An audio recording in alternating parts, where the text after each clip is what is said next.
Morning friend, gardener TRIPS with Kamal YouTube চ্যানেলে আপনাকে স্বাগতম। সাধারণত ড্রাগন গাছে যখন ডাল পচা রোগ হয় তখন আমরা বুঝে উঠতে পারি না যে আদৌ কী সমস্যা হয়েছে। তো আজকে আপনাদের সামনে একটি বিশেষ জিনিস দেখানোর জন্য ছোট্ট এই উপস্থাপনাটি মনোযোগ সহকারে দেখবেন। আমার ড্রাগন গাছটি কিছুদিন যাবৎ ধরে এই ধরনের সমস্যা হচ্ছে এবং ড্রাগনের সামনে থেকে এই ধরনের যখন পচে যাওয়ার সমস্যা হচ্ছে তখন এর অ্যান্টিবায়োটিক দিয়েও কিন্তু গাছটি সুস্থ হচ্ছে না। ঠিক সেই সময় আমি একটি ডাল কাটার পরে ডালটি পরীক্ষার জন্য মাঝ বরাবর কাটলাম। কি ভয়ঙ্কর দৃশ্য আপনারা দেখুন।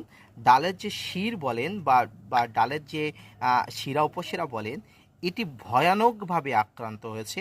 এই ধরনের আক্রান্ত হয়ে গাছের প্রায় মৃত্যু নিশ্চিত। তাই এই ধরনের আক্রান্ত থেকে গাছকে রক্ষা করার জন্য আপনারা দ্রুত প্রিভেন্টিভ ব্যবস্থা নেবেন। ধন্যবাদ।